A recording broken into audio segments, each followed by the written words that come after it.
हद विवादित और अजीबोगरीब बयान वहां के प्रधानमंत्री केपी शर्मा ओली का श्री राम पर आया है, अयोध्या पर आया है। उन्होंने कहा कि भारत में नकली अयोध्या है। ओली के अनुसार भारत ने नेपाल पर सांस्कृतिक अतिक्रमण कर दिया है। उनके अनुसार सीता का विवाह, माता सीता का विवाह जिस राम से हुआ था वो अयोध्या के नहीं थे बल्कि नेपाली थे। ओली के अनुसार असली अयोध्या जनकपुर के पश्चिम में है। उन्होंने नेपाल के बीरगंज के पास ठोरी में असल अयोध्या को बताया है। ओली ने यह बयान वाल्मीकि रामायण का नेपाली अनुवाद करने वाले नेपाल के आदि कवि भानुभक्त की जन्म जयंती के अवसर पर आयोजित एक कार्यक्रम में कही है। गीता मोहन हमारे साथ इस समय जुड़ रही हैं। गीता, अपनी कुर्सी बचाने के लिए कोई व्यक्ति किस हद तक विवाद कर सकता है, ये केपी शर्मा ओली अब दिखा रहे हैं चीन के चरणों में पड़े हुए। जी बिल्कुल, दो बहुत ही इम्पोर्टेंट और महत्वपूर्ण बातें हैं। एक ये कि इतने सालों तक नेपाल ने अगर ऐसा कोई नैरेटिव था उसके बारे में बोला क्यों नहीं। दूसरी बात, अगर नेपाल के प्रधानमंत्री अभी बोलते हैं वो खुद ही कम्युनिस्ट है जो रिलीजन में बिलीव ही नहीं करते हैं, उनका ये क्लेम करना ही बहुत बड़ा सवाल करता है, उठाता है ऐसे व्यक्ति पर जो कभी मंदिर नहीं जाते, पूजा नहीं करते या फिर ये कोई हिस्टोरिकल फैक्ट और रिकॉर्ड के बेसिस पर नहीं बोलते हैं। तो ये दो बहुत इंपॉर्टेंट एस्पेक्ट है जिनको देखना चाहिए, क्योंकि अगर नेपाली रिकॉर्ड में ये है कि सीता का विवाह जिस प्रिंस से हुआ था वो नेपाली थे और भारत के नहीं थे, अयोध्या के नहीं थे, तो आज तक नेपाल ने इस मुद्दे को उठाया क्यों नहीं और अब क्यों उठा रहा है।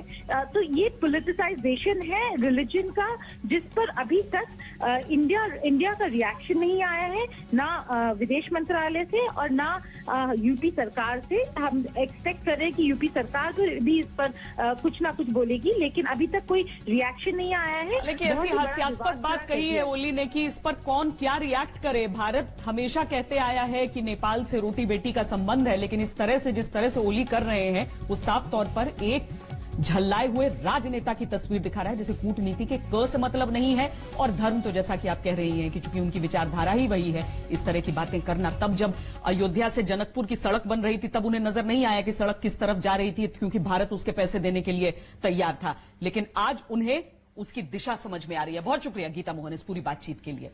और इस सब के बाद विवादित और अजीबोगरीब बयान वहां के प्रधानमंत्री केपी शर्मा ओली का श्री राम पर आया है, अयोध्या पर आया है। उन्होंने कहा कि भारत में नकली अयोध्या है।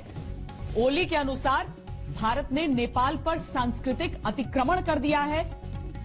उनके अनुसार सीता का विवाह, माता सीता का विवाह जिस राम से हुआ था वो अयोध्या के नहीं थे बल्कि नेपाली थे। ओली के अनुसार असली अयोध्या जनकपुर के पश्चिम में है। उन्होंने नेपाल के बीरगंज के पास ठोरी में असल अयोध्या को बताया है। ओली ने यह बयान वाल्मीकि रामायण का नेपाली अनुवाद करने वाले नेपाल के आदि कवि भानुभक्त की जन्म जयंती के अवसर पर आयोजित एक कार्यक्रम में कही है। गीता मोहन हमारे साथ इस समय जुड़ रही हैं। गीता, अपनी कुर्सी बचाने के लिए कोई व्यक्ति किस हद तक विवाद कर सकता है, ये केपी शर्मा ओली अब दिखा रहे हैं चीन के चरणों में पड़े हुए।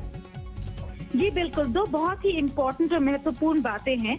एक ये कि इतने सालों तक नेपाल ने अगर ऐसा कोई नैरेटिव था उसके बारे में बोला क्यों नहीं। दूसरी बात, अगर नेपाल के प्रधानमंत्री अभी बोलते हैं वो खुद ही कम्युनिस्ट है जो रिलीजन में बिलीव ही नहीं करते हैं, उनका ये क्लेम करना ही बहुत बड़ा सवाल करता है, उठाता है ऐसे व्यक्ति पर जो कभी मंदिर नहीं जाते, पूजा नहीं करते या फिर ये कोई हिस्टोरिकल फैक्ट और रिकॉर्ड के बेसिस पर नहीं बोलते हैं। तो ये दो बहुत इंपॉर्टेंट एस्पेक्ट है जिनको देखना चाहिए, क्योंकि अगर नेपाली रिकॉर्ड में ये है कि सीता का विवाह जिस प्रिंस से हुआ था वो नेपाली थे और भारत के नहीं थे, अयोध्या के नहीं थे, तो आज तक नेपाल ने इस मुद्दे को उठाया क्यों नहीं और अब क्यों उठा रहा है।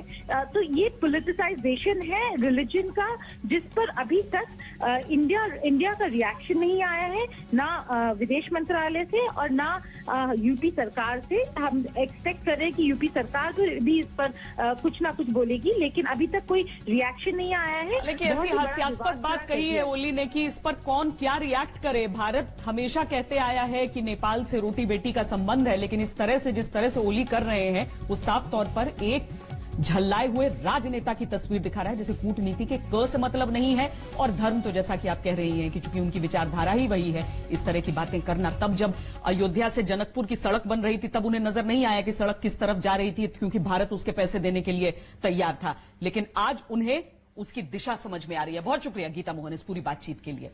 और इस सब के